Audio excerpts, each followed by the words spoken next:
4월 20일 수요예배 같이 드리도록 하겠습니다. 우리 찬송가 265장입니다.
찬송가 266장입니다. 주의 피로 이은 생물 참 믿고 넓도다. 구원하는 그 생명 다 찬송할지라. 찬송하세 주여 그 세계 지구 나라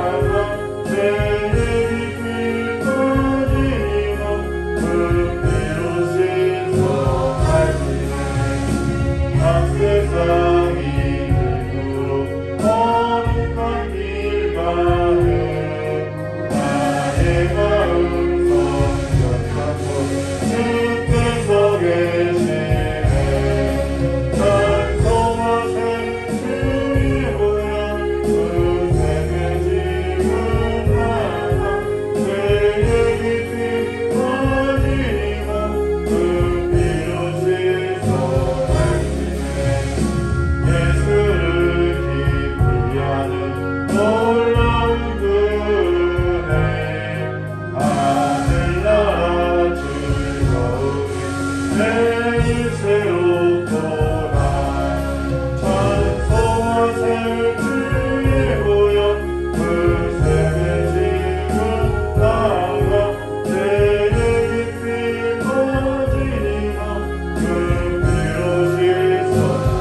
놀라운 그 은혜 하늘나라 즐거움이 매일 새롭도다 찬송하세 주의 보혈 그 샘의 지금 나가 죄의 깊이 빠지고 그 피를 씻어주네.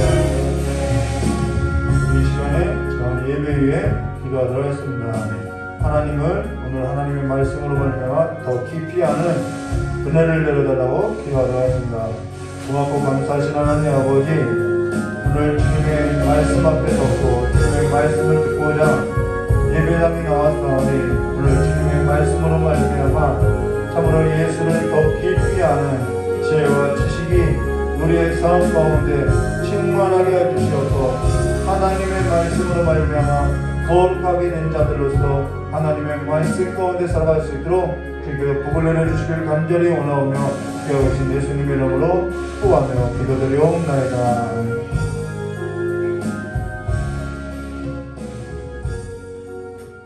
다같이 사도신경 하심으로 신앙 고백하도록 하겠습니다.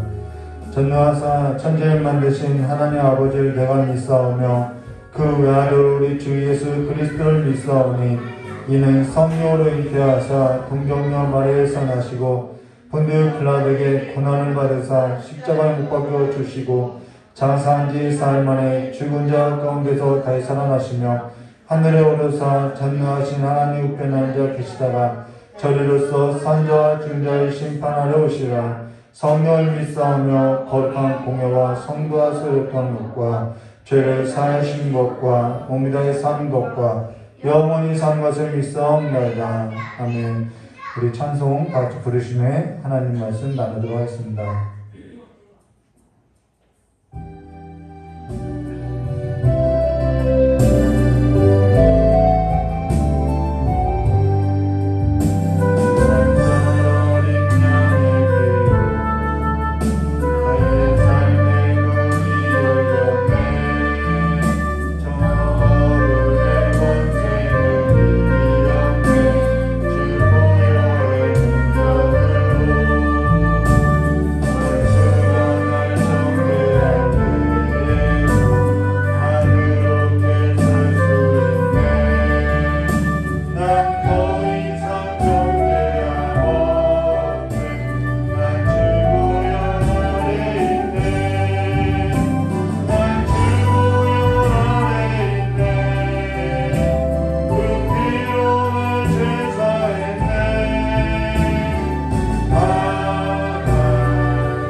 말씀은요, 누가복음 2장 41절서부터 52절까지의 말씀 보도록 하겠습니다.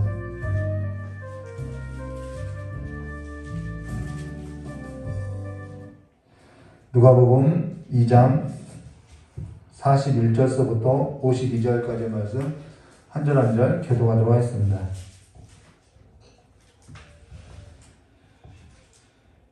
그의 부모가 해마다 6월절이 되면 예루살렘으로 가더니 예수께서 12살 되었을 때 그들이 절기에 몸에 따라 올라가다가 그 날들을 마치고 돌아갈 때 아이 예수는 예루살렘에 머무셨더라. 그 부모는 이를 알지 못하였고 본인에게 있는 줄로 생각하고 함께 간 후에 친척과 아는 자들에게서 살 때 만나지 못함에 찾으면서 예루살렘에 돌아갔더니 사흘에 성문에서 만난 후에 그가 선생님들께 앉으사 그들에게 기도하시며 기도하시니 듣는 자가 다 그 지혜와 대답을 놀랍게 여기더라.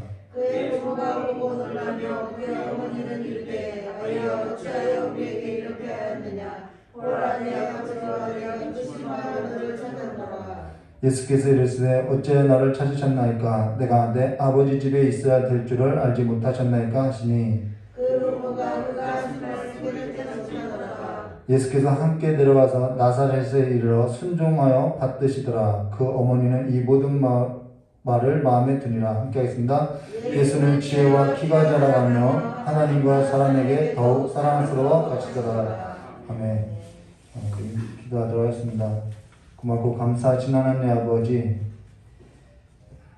하나님의 그 어린 양, 하나님의 그 예수 그리스도를 잊어버리고 살아가는 삶이 아니라 날마다 예수 그리스도 안에서 예수와 함께 살아가는 삶으로서 아버지의 집에, 아버지의 삶에 드려지는 삶이 될 수 있도록 주님께 역사해 주실 간절히 원하오며 깨어오신 예수님의 이름으로 축복하며 기도드리옵나이다.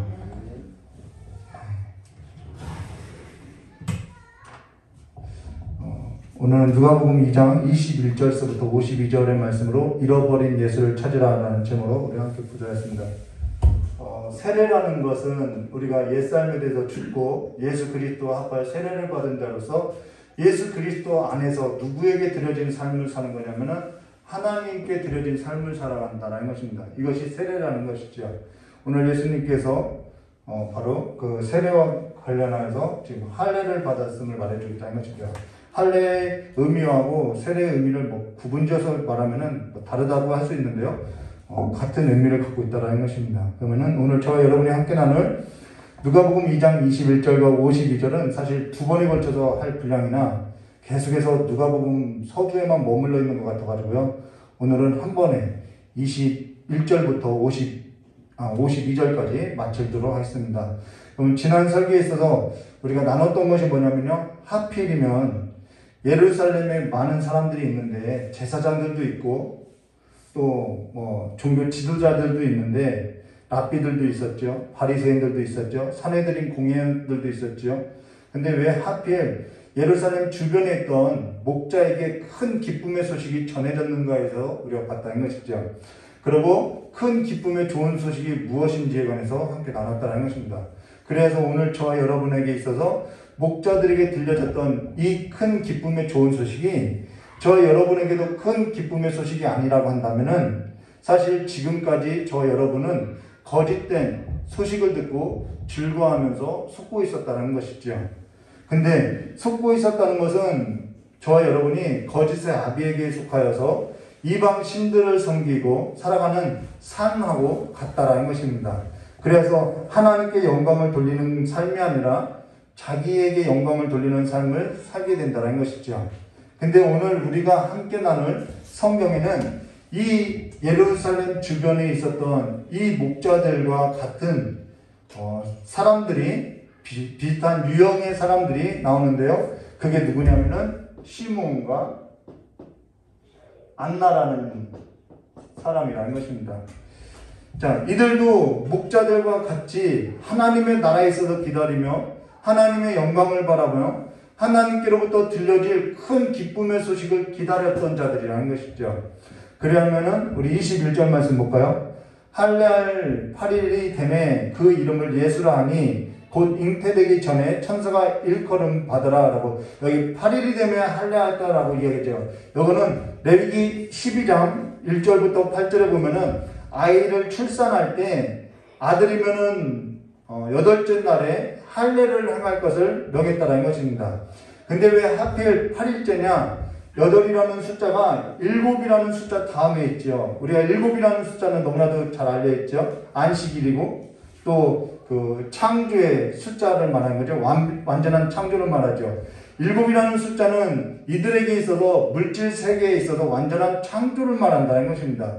그러면은 8이라는 숫자는 어떠한 말이냐? 새 창조를 말한다라는 거예요. 어떠한 창조냐면은 영원한 창조라는 의미로서 이들은 이해하고 있다는 것이죠. 그래서 영원한 숫자라는 것입니다. 사회적 통념, 유대인들의 사회적 통념이죠. 그래서 8일이 되면 할례를 행하는데 그날 이름을 지어주는 것은 이들에게 있어서는 하나의 풍습이고 새로운 창조이고 새로운 이름을 지어주는 것이면서 이들의 사회적 통념으로서 이해하고 있었다는 것이죠. 자, 그러고 나서요, 22절과 24절 말씀 보시면요, 모세의 법대로 정결 예식의 날이 참해, 이것도 레위기 12장에 해당하는 거죠. 아기를 데리고 예루살렘에 올라가니 이는 주의 율법에 쓴 바 첫때 처음 난 남자마다 주의 거룩한 자라 하리라 한 대로 아기를 주께 드리고 또 주의 율법에 말씀하신 대로 산비둘기 한 쌍이나 혹은 어린 집비둘기 둘로 제사하려 함이더라.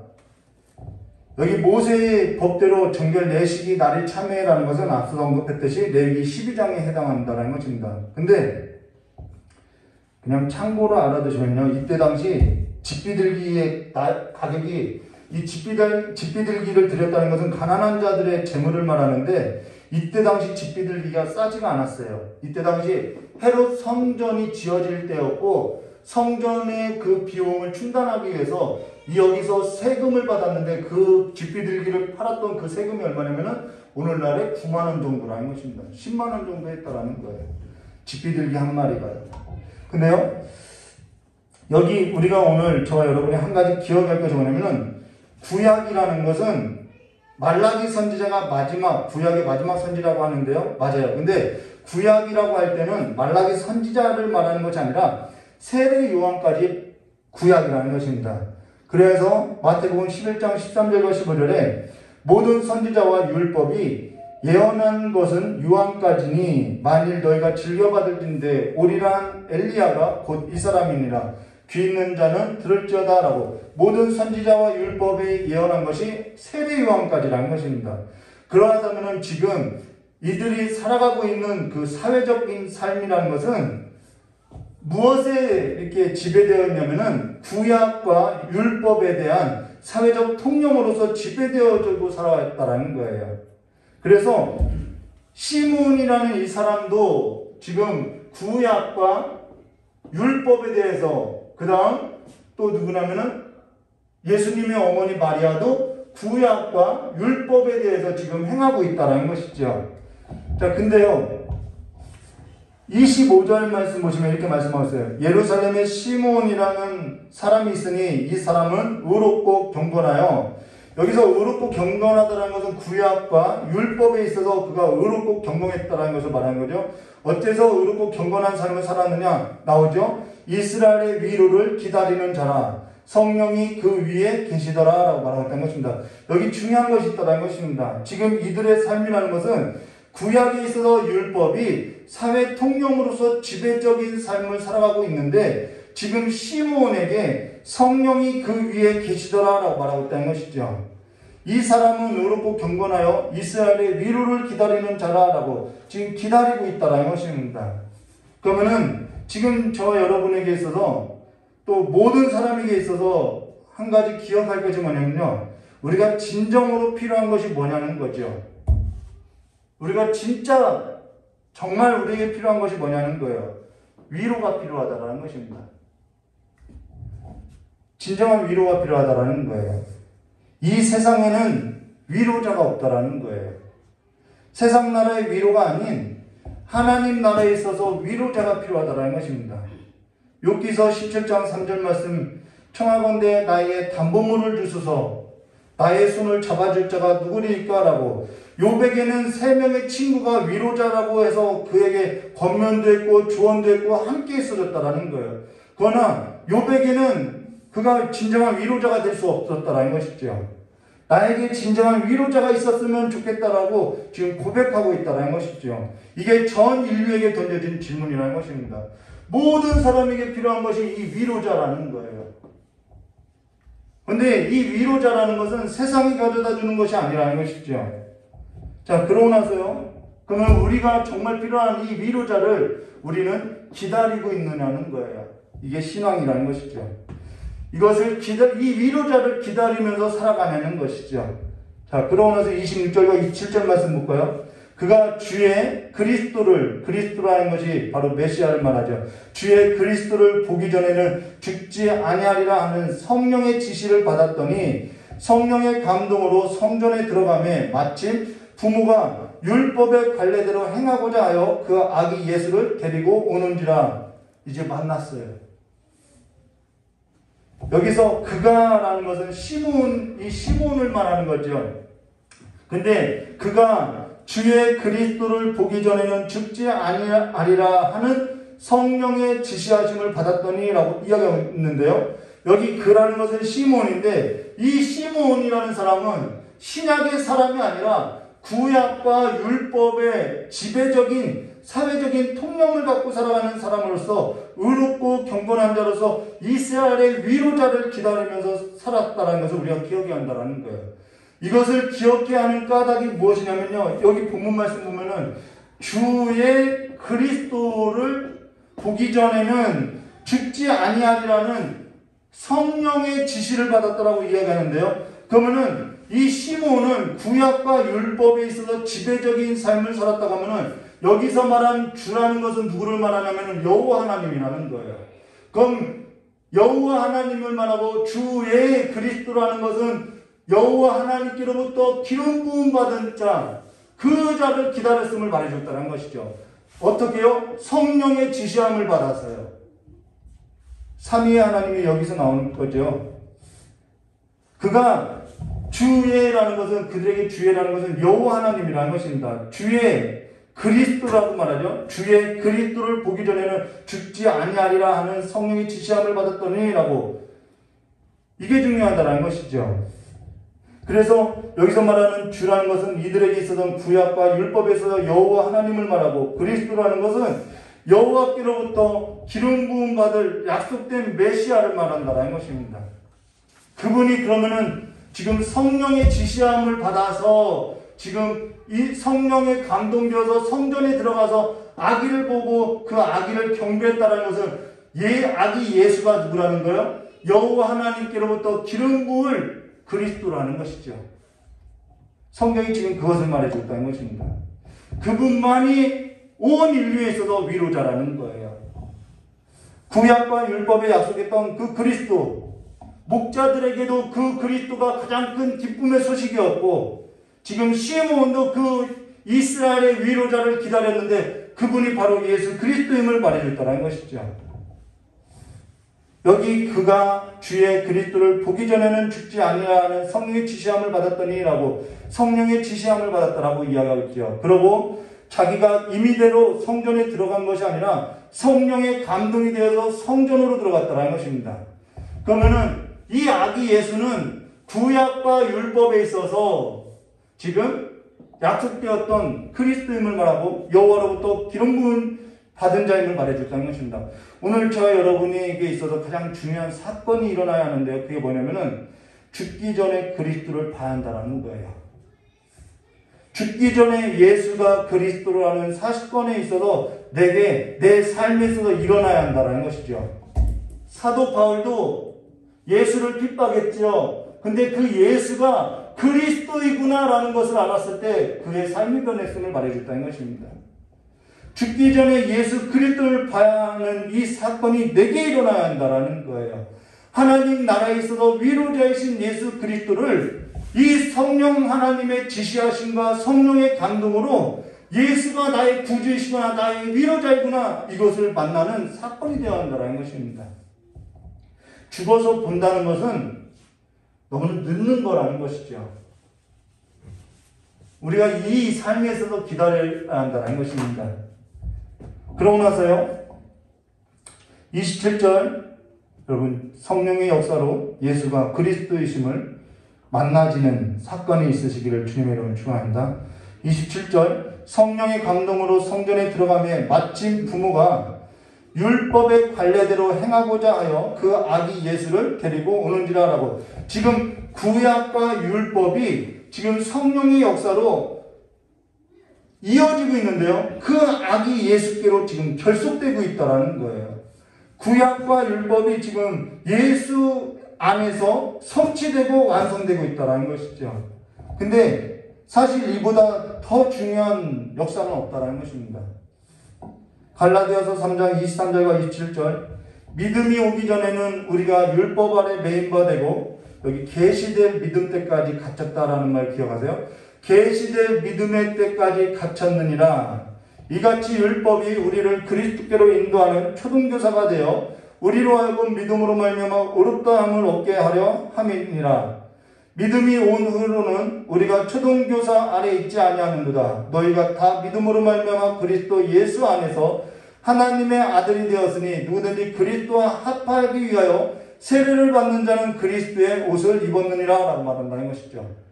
근데 그리스도의 옷을 입지 아니하는 자는 하나님의 나라에 들어갈 수도 없고요, 새로운 창조의 삶을 살아갈 수도 없다라는 것입니다. 새 언약에 새 이름을 부여받은 자로서 살아갈 수 없다라는 거예요. 자, 그러고 나서 28절과 33절 말씀 보도록 하겠습니다. 시몬이 아기를 안고 하나님을 찬송하여 이르되 주제여, 이 주제라는 것은 천지의 주제여, 이분이 주인이시라는 거예요. 주제여, 이제는 말씀하신 대로 종이 편안히 놓아 주시옵소서. 주시는도다. 왜요? 그리스도를 보았기 때문이죠. 여러분, 그리스도를 뵙고 죽어야 돼요. 내 눈이 주의 구원을 보았으니, 이 그리스도를 보는 것이 뭐라는 거예요? 구원이라는 거예요. 내 눈이 주의 구원을 보았사오니 이는 만민 앞에 예비하신 것이라. 구약과 율법, 창세로부터 하나님께서 예비하신 거라는 거예요. 이방인을 비추는 빛이요 주의 백성 이스라엘의 영광입니다 하니 그 부모가 그에 대한 말들을 놀랍게 여기더라. 몰랐다는 얘기죠. 근데 여기 시몬이 뭐라고 하냐면은 내 눈이 주의 구원을 보았사오니 라고 이어간다는 것입니다. 그러고 나서 이는 만민 앞에 예비한 것이요 이방을 비추는 빛이요 주의 백성 이스라엘의 영광입니다. 주의 백성 이스라엘의 영광입니다 라고 이스라엘의 영광을 보았다라고 이야기한다는 것입니다. 근데 지금 이때는 어떠한 때냐면요, 하나님의 영광이 떠나 있을 때라는 거예요. 하나님의 영광이 지금 헤롯 성전에, 여러분 솔로몬 성전을 지을 때는 하나님의 영광이 있었지만은 헤롯 성전 때에는 하나님의 영광이 임하지 않을 때라는 거예요. 근데 그 하나님의 영광이 누구와 함께 하냐면은 그리스도와 함께 하고 있다는 것이죠. 근데 여기 시몬이 뭐라고 하냐면은 내 눈이 주의 구원을 보았고 이스라엘의 영광을 보았다라고 이해한다는 것입니다. 그것으로 인해서 기뻐하고 있다라는 것이죠. 하나님을 찬양하고 있다라는 것이죠. 그러고 나서 34절과 35절, 시몬이 그들을 축복하고 그 어머니 마리아에게 말하여 이르되 보라, 이는 이스라엘 중 많은 사람을 패하거나 흥하게 하며 비방을 받는 표적이 되기 위하여 세움을 받았고 또 칼이 내 마음을 찌르듯 하리니 이는 여러 사람의 마음의 생각을 드러내려 함이니라 하더라. 라는 것은 그리스도께서 어떠한 죽음으로서 죽음을 맞이할 것인지를 말해주고 있다는 것입니다. 바로 이 그리스도가 어디서 죽어요? 십자가에서 죽을 것을 보여주고 있다는 것이죠. 자, 고린도전서 1장 21절에 이런 말씀이 있어요. 하나님의 지혜에 있어서는 이 세상이 자기 지혜로 하나님을 알지 못하므로 하나님께서 전도에 미련한 것으로 믿는 자들을 구원하시기를 기뻐하셨더라 하는데, 여기 하나님의 지혜라는 것은 어떠한 지혜를 말하면요, 유대인들은 꺼리는 것이고 이방인들은 미련하다고 생각하는 것이 하나님의 지혜로서 십자가라는 거예요. 유대인들은 싫어하고 이방인들은 미련하다고 하는 것이 십자가이고 이것이 하나님의 지혜라고 이야기하고 있다는 것이죠. 유대인들에게는 나무에 달린 자는 하나님께 저주를 받은 자라는 이 구약과 율법으로 인해서 수치스러운 것이고, 이방인에게는 지혜롭지 못한 미련한 삶이라고 이야기하고 있다는 것이죠. 그래서 이 세상이 자기 지혜로 하나님을 알지 못한다라는 거예요. 그러나 하나님을 알지 못하는 것을 뭐라고 이야기하면 영적인 무지라고 이야기하죠. 앞서서 언급했던 것처럼 여덟째 날 할례를 행하는 것은 영으로서 창조되는 역사를 의미한다는 것입니다. 그래서 마음에 있어서 할례를 행하지 않으면 영으로서 새로운 삶으로서 살아갈 수 없다는 거예요. 영으로 난 것이 아니라는 거죠. 오늘 저와 여러분이 무엇보다도 영으로서 다시 새롭게 태어나기를 구해야 한다는 것입니다. 육으로서 살아가는 것이 아니라 영으로서 살아가기를 강구해야 한다는 것이죠. 지금 이렇게 두서없이 이야기하는 것 같은데요, 결론에 가서 왜 이런 말을 하는지 여러분이 알게 될 거예요. 그러고 나서 36절과 39절 말씀 볼게요. 또 아셀집파 바누엘의 딸 안나라 하는 선지자가 있어. 이제는 시몬이 나왔고 이제는 안나가 나오죠. 안나가 하는 선지자가 있어 나이가 매우 많다. 여기 나이가 매우 많더라라고 하죠. 그가 결혼한 후에 12살에서 14살쯤에 결혼했어요. 7해 동안 이제 결혼 생활을 7년 동안 했죠. 7해 동안 남편과 함께 살다가 과부가 돼서 84세 되었더라. 65년 동안 과부 생활했는지 아니면 84년 동안 과부 생활했는지는 알 수 없으나 그 여인이 84세가 되었고 아무튼 과부의 삶을 살았다는 것입니다. 그 오랜 세월을 살았던 걸 말하죠. 근데 이 사람이 성전을 떠나지 아니하고 주야로 금식하며 기도함으로 섬기더니, 성전을 떠나지 않고 주야로 금식하며 기도하는 것이 하나님을 섬기는 삶의 태도임을 말해주고 있죠. 마침 이때에 나와서 하나님께 감사하며 예루살렘의 속량을 바라는 모든 사람에게 그에 대하여, 이건 예수를 말하는 거예요. 예수에 대하여 말하니라. 39절에 주의 율법을 따라 모든 일을 마치고 갈릴리로 돌아가 본 동네 나사렛에 이르니라 라고 말하고 있다는 것이죠. 자, 그러면요, 여기 40절, 그 다음 이어서 말씀 볼까요? 40절.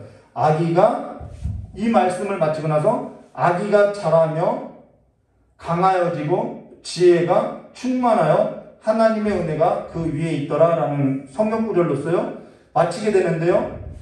지금 이 시몬과 안나의 두 이야기를 하고 나서 40절에 아기가 자라며 강하여지고 지혜가 충만하여 하나님의 은혜가 그 위에 있더라. 또 52절 말씀 볼까요? 예수는 지혜와 키가 자라가며 하나님과 사람에게 더욱 사랑스러워 가더라. 오늘 누가복음 2장 40절과 52절 이 본문 말씀 어디서 많이 한번 본 기억이 있죠. 구약과 율법 성경에 있어서 이 본문을 어디선가 본 기억이 있다는 것입니다. 혹시 아시는 분 있나요? 우리 장로님, 우리 예은쌤 52절? 무슨 말 한 것 같은데? 뭐라 한 것 같은데요? 자, 누가복음 40절과 52절 아기가 자라며 강하여지고 지혜가 충만하여 하나님의 은혜가 그 위에 있더라. 예수는 키가 자라가며 하나님과 사람 앞에 더욱 사랑스러워하더라.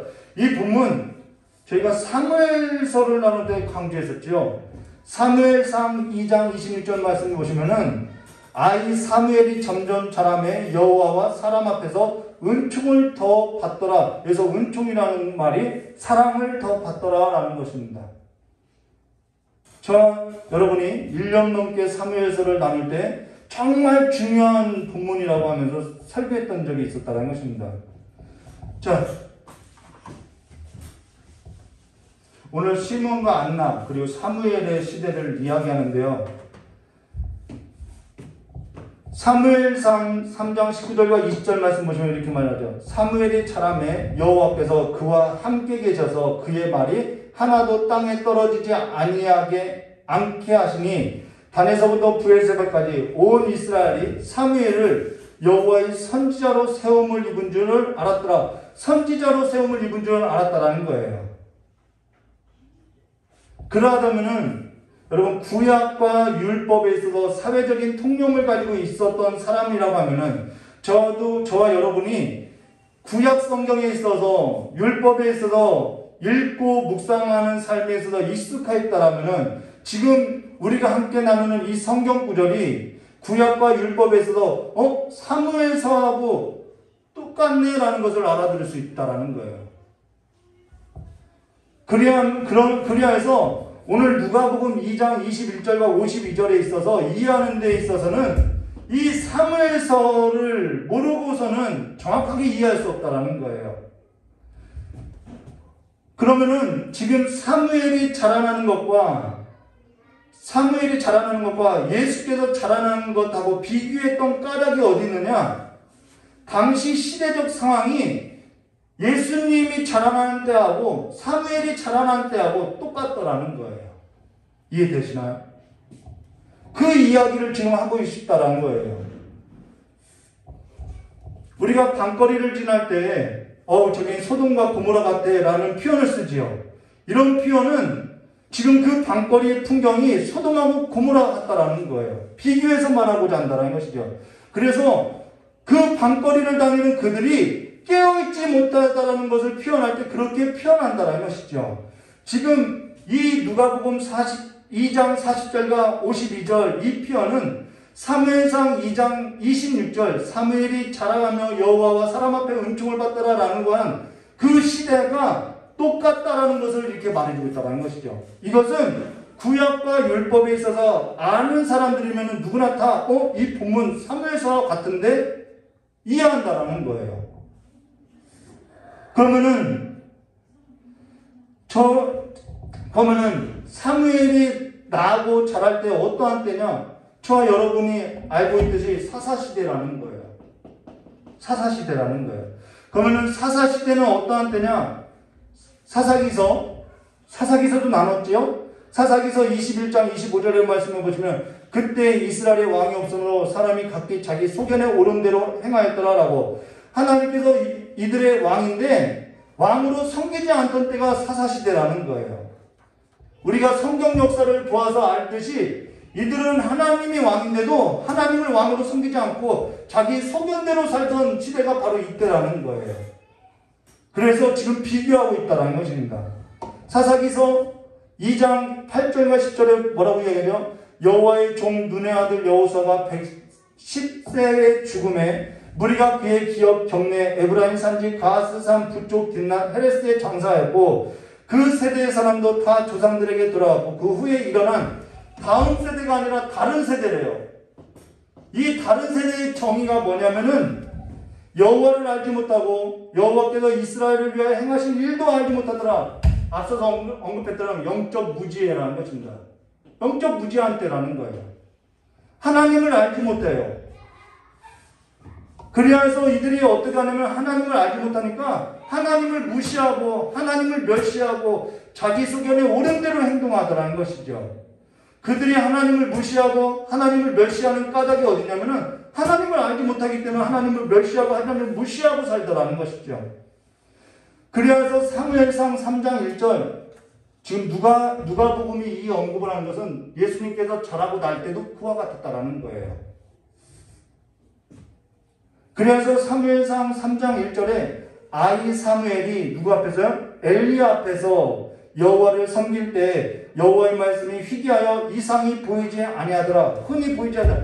여기서 이상이 흔히 보이지 않더라라는 말은 우리가 앞서서 갈라디아서의 말씀을 기억하라고 했던 것처럼 계시될 믿음의 때까지라는 그 단어하고 같은 거로서 이상이 흔히 보이지 않더라는 것은 하나님의 계시가 보이지 않더라는 거예요.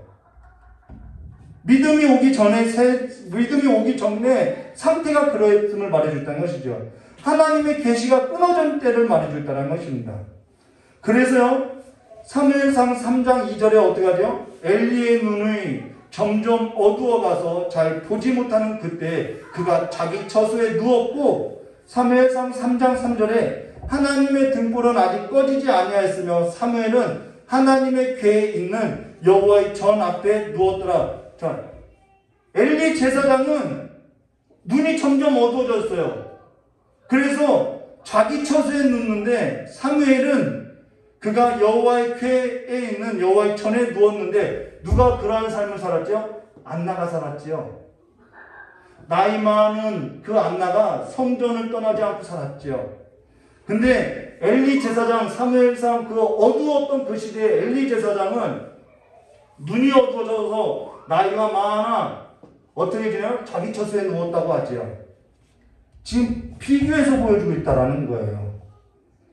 한 시대에 있어서 여호와의 말씀을 맡은 엘리 제사장이 눈이 점점 어두워가고서 잘 보지 못하는 그때에 하나님의 이상이 흐려지고 있을 때 그가 어디에 누워 있었느냐? 자기 처소에 누워 있더라는 거예요.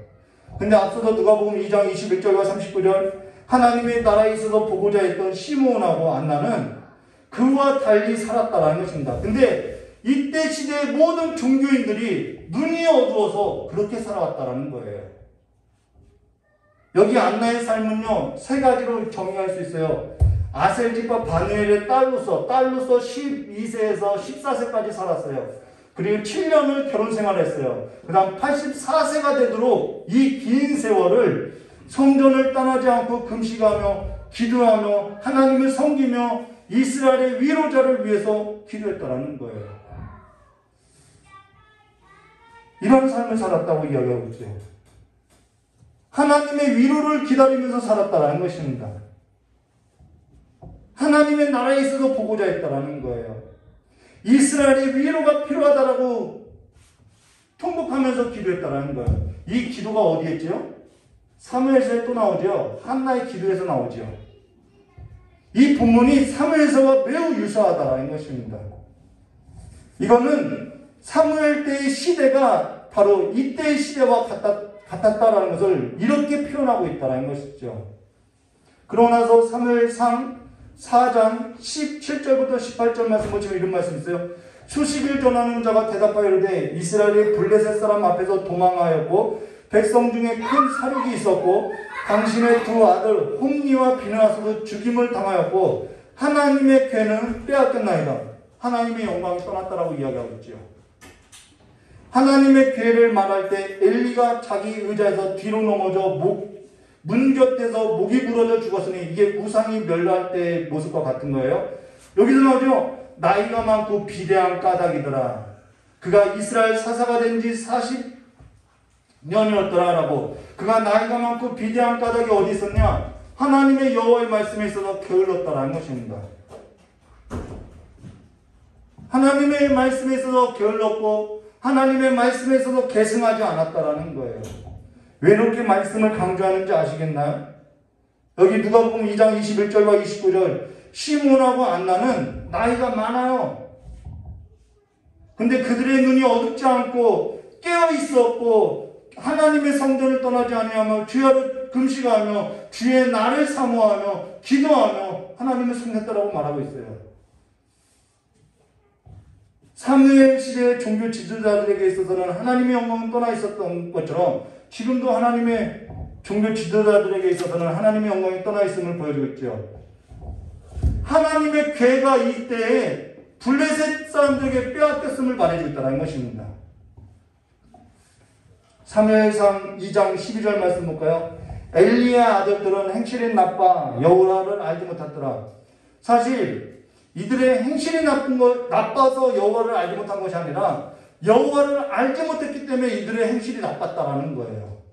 그들의 행실이 어떠했냐면은 사무엘상 2장 15절과 17절 기름을 태우기 전에 제사장 사환이 와서 제사 드리는 사람에게 이르되 제사장에게 구워드릴 고기를 내라. 그가 내게 삶은 고기를 원하지 아니하고 날 것을 먹으면 안 되는데 날 것을 원하신다 하다가 그 사람이 이르기를 반드시 먼저 기름을 태운 후에 내 마음이 원하는 대로 가져가라 하면 그가 말하기를 아니라 지금 내게 내라. 그렇지 않으면 내가 억지로 빼앗으리라 하였으니 이 소년들의 죄가 여호와 앞에 심히 금은 그들이 여호와의 제사를 멸시함이더라. 왜 여호와의 제사를 멸시했어요? 왜 그들의 행실이 악했냐? 여호와를 알지 못했다라는 거예요. 그러면은 그들이 여호와의 제사를 멸시했던 것은 여호와를 알지 못했는데 왜 그들이 여호와를 알지 못하는 다른 세대가 됐느냐? 여호와의 말씀, 여호와의 율법을 멸시했다는 것입니다. 그들이 여호와의 말씀에 있어서 멸시했고 행실이 나쁜 까닭이 어디 있느냐? 여호와를 알지 못한 까닭이었다는 거예요. 이것이 뭐냐면 영적인 무지라는 거예요. 굉장히 심각하죠. 그들이 여호와를 알지 못한 까닭이 어디 있냐? 여호와의 말씀을 계승받지 못했다는 거예요. 이들에게 있어서 홈리와 비느하스가 죽게 됐는데 그들의 교육이 부족했나요? 아니면 물질이 부족했나요? 아니면 지위가 부족했나요? 모든 것이 풍족했는데 부족한 것 한 가지가 있었어요. 여호와의 말씀이 부족했다는 것입니다. 하나님의 말씀을 계승받지 못했다는 거예요. 여호와의 말씀이 희귀하여 이상이 보이지 않더라는 거예요. 오늘 저와 여러분에게 있어서 참된 위로라는 것은 어디서부터 찾을 수 있느냐? 우리 자신을 보아야 한다는 것이죠. 그러고 나서 41절과 47절 말씀 볼까요? 이때 사무엘 때 하나님의 법궤를 잃어버리는 사건이 있었죠. 얼마나 무지했는지 하나님의 법궤가 빼앗기더라는 거예요.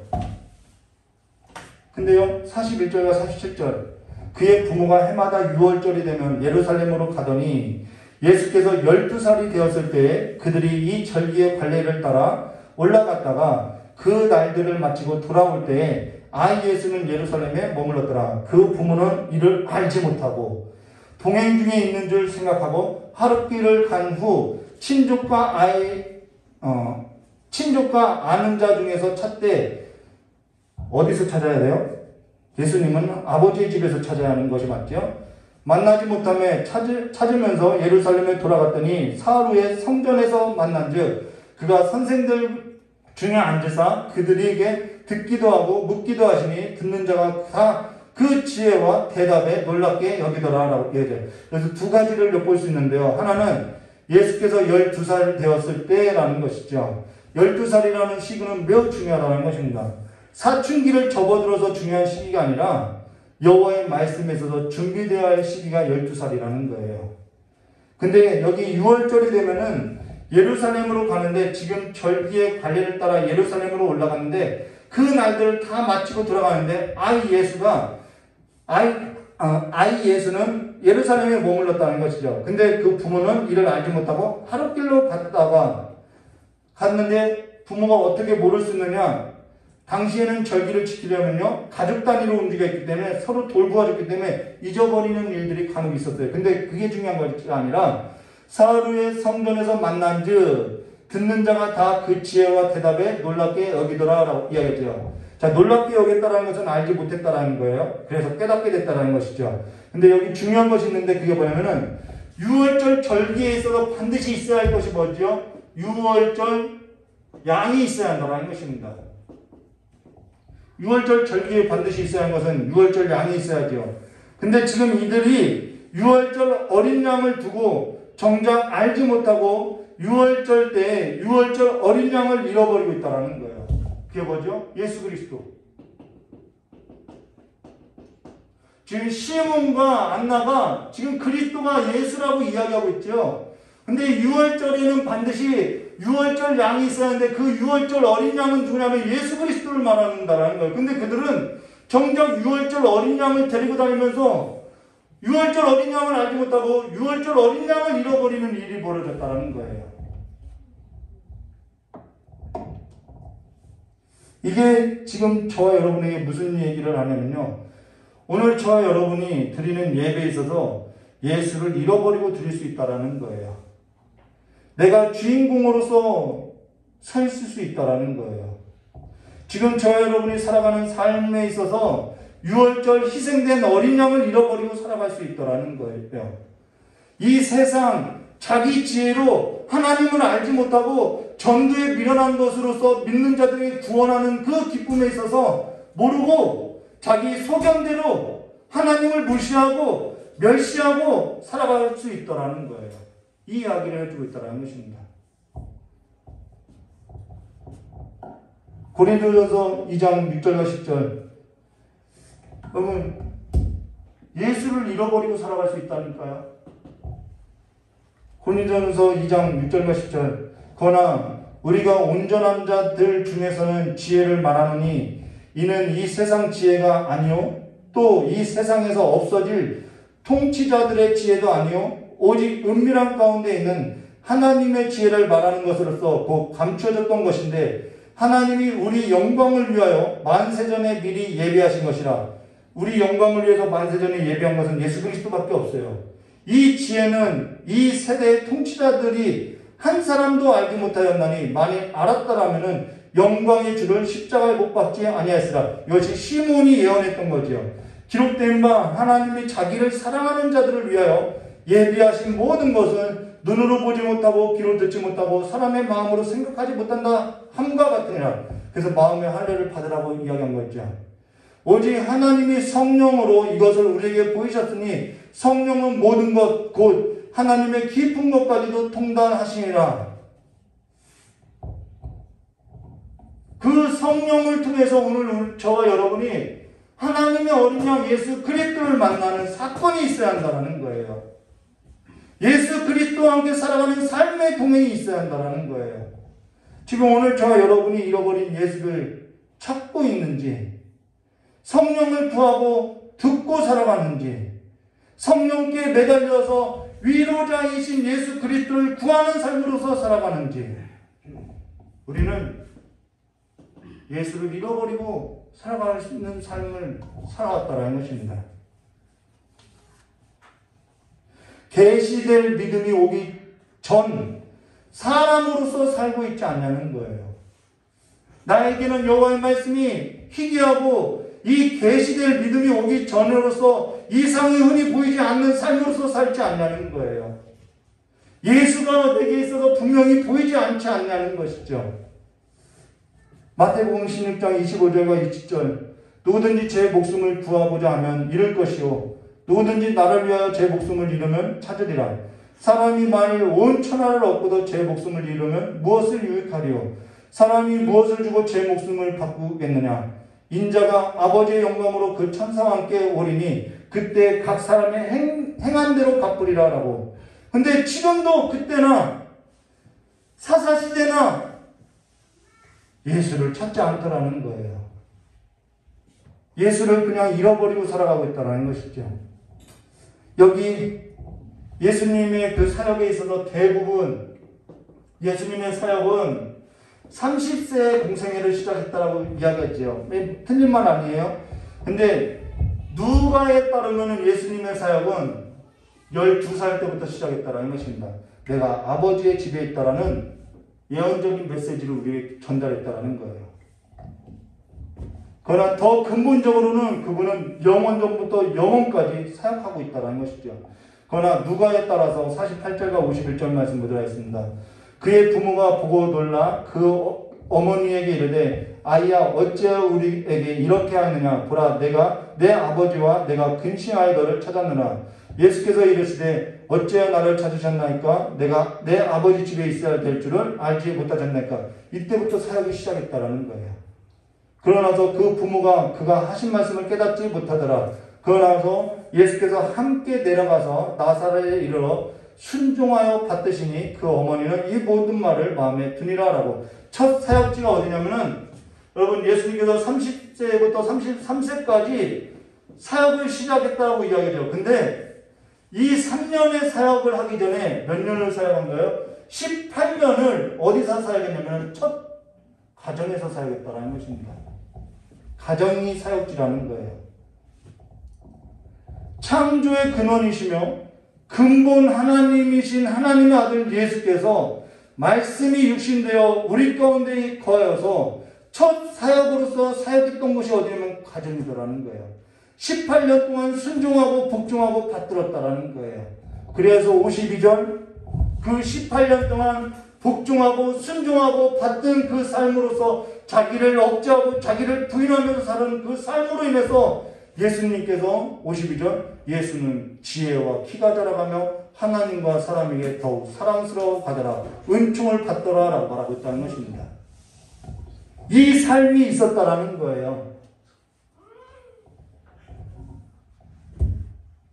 끝으로요 여기 중요한 단어가 삽입된 것이 있는데 그게 뭐냐면요 예수는 지혜와 키가 자라며 하나님과 사람 앞에 더 사랑스러워 가더라라고 하는데, 이 지혜라는 단어가 삽입됐어요.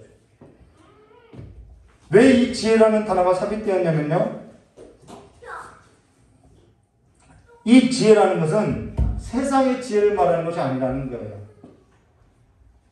세상의 지혜라는 것은 어떠한 지혜냐? 앞서서 언급했던 것처럼 고린도전서 1장 22절과 24절에 말한 것처럼 유대인들은 표적을 구하나 헬라인은 지혜를 찾으나 우리는 십자가에 못 박힌 그리스도를 전하니 유대인에게는 꺼리는 것이요 이방인에게는 미련한 것이로되 오직 부름을 받은 자들에게는 유대인이나 헬라인이나 그리스도는 하나님의 능력이요 하나님의 지혜니라라고 말하고 있죠. 그러면은 여기 유대인들은 표적을 구하는데 헬라인은 왜 지혜를 찾냐는 거예요.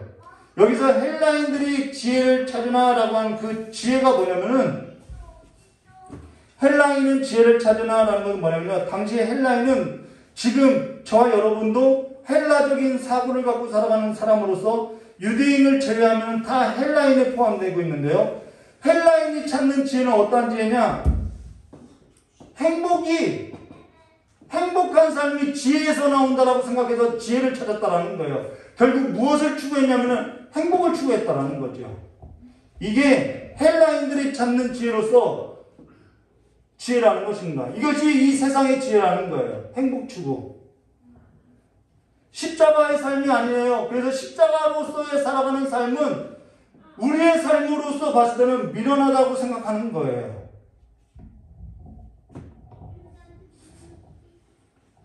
그래서 어떻게 하냐면요, 자기 행복을 위해서 지혜를 얻고자 한다는 것입니다.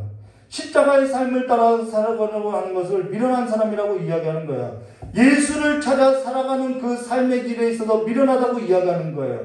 예수께서 나사렛에 이르러 순종하여 받들었더라라고 하나님께 자신을 버리고 죽기까지 복종한 삶으로서 첫 사역을 가정에서 18년 동안 자기 십자가를 지는 삶으로서 충실한 그 삶에 있어서는 미련하다고 하는 거예요. 거기서 뭐라고 하죠? 가정 안에서 행복을 추구하라고. 모두 자기를 위해서 살라고. 그것이 지혜라고. 자기 행복을 찾아서 살으라고 이야기하죠. 그러고 그렇게 우리는 살아왔고 십자가에 달린 예수를 잃어버리고 일상 가운데 살아왔음을 말해줬다는 것입니다. 그래서 지금 우리가 얻은 것이 하나님의 영광인지 아니면 정말 예수 그리스도로 말미암아 위로가 있는지 그것조차도 모르고 살아가고 있게 됐다는 것이죠. 사무엘상 1장 1절과 2절이요. 에브라임 산지 라마다인 소빔에 에브라임 사람 엘가나가 하는 사람이 있었으니 그는 여로함의 아들이요 엘리우의 손자요 도우의 증손이요 수베의 연손이더라. 얼마나 좋은 가문이에요. 근데 그에게 두 아내가 있으니 한 사람은 이름은 분인나라. 분인나에게는 자식이 있고 한나에게는 자식이 없었더라. 이 집안이 레위 가문이에요. 근데 레위 가문에 아내가 둘이 있는데 아내가 둘이 있는 것이 이상하게 여기지 않던 시대가 사사시대라는 거예요. 그래서 분인나에게는 자식이 있고 한나에게 자식이 없다는 것은 정작 있어야 할 열매는 없고 없어도 될 열매만 가득한 삶이 되었다라는 것을 보여주고 있다는 것이죠. 하나님을 찾지 않고 십자가의 길을 살지 않으니까 정작 없어야 될 열매만 풍성하다라는 것을 보여주고 있다는 것입니다. 그래서 한나가 하나님 앞에 통곡하며 기도할 때 자식 없는 것으로 인해서 기도할 때 하나님께서도 그 한나의 기도를 받을 때 이러한 시대에 하나님의 말씀을 전할 자가 없는 것으로 인해서 통곡했던 것으로서 하나님과 한나의 마음이 통했다는 것입니다. 그래서 하나님께서 그 아들을 보내줬던 것이 바로 사무엘이고 그 하나님께서 아들을 보내줬을 때 한나가 이런 노래를 하죠. 사무엘상 2장 10절 여호와를 대적하는 자는 산산이 깨질 것이라. 하늘에서 우레를 그를 치시려다.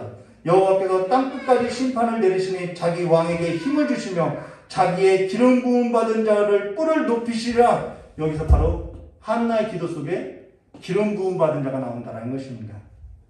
그가 바로 한나의 기도 속에, 한나의 노래 속에, 찬양 속에 장차 오실 그리스도가 예표되어 있다는 것이죠. 그래서 역사를 넘어서 오늘 저와 여러분이 누가복음 2장 21절과 52절에 하나님의 위로를 기다리는 자들에게 그 영광을 보여주고 있다는 것입니다. 그래서 결론으로 빌립보서 3장 7절과 8절, 그러나 무엇이든지 내가 유익하던 것을 내가 그리스도를 위하여 다 해로 여길 뿐더러 또한 모든 것을 해로 여김은 내 주 그리스도를 예수를 아는 지식이 가장 고상하기 때문이라. 저 여러분에게 예수를 아는 지식이 가장 고상하기 되기를 주님의 이름으로 축원합니다. 내가 그를 위하여 모든 것을 잃어버리고 배설물로 여김은 그리스도를 얻고 어디서 발견되기 위함이요? 그 안에서 발견되려 함이니 내가 가진 의는 율법에서 난 것이 아니오 오직 그리스도를 믿는 믿음으로 말미암은 것이니 곧 믿음으로 하나님께로부터 난 은이라. 이것이 믿음이 온 후의 삶이라는 것입니다. 오늘 잃어버린 예수를 찾으시고 그리스도의 옷을 입고 그리스도 안에서 발견된 자로서 생명 있는 자로 다시 태어나시고 다시 일어나시기를 주님의 이름으로 축원합니다. 같이 기도하도록 하겠습니다. 조신 하나님 아버지, 이 세상의 지혜로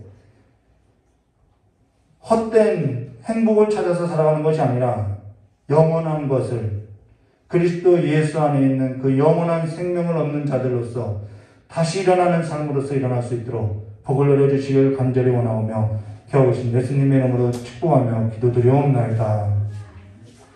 우리 찬송가 한 종 부르고 기도하도록 하겠습니다.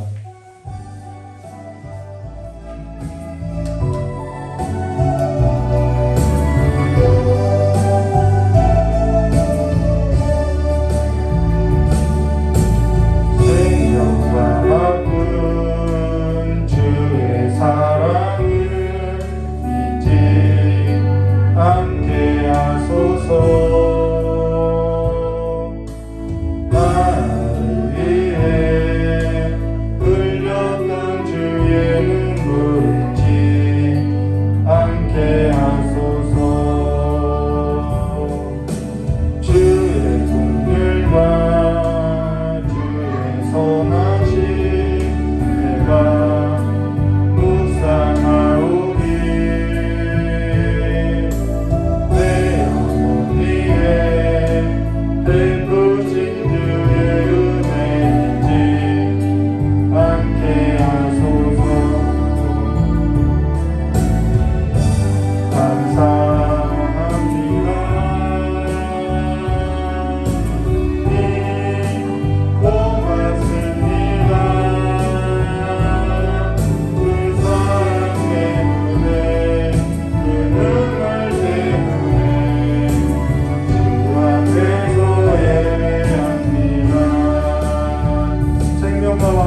예수 안에 생명이 있는데요.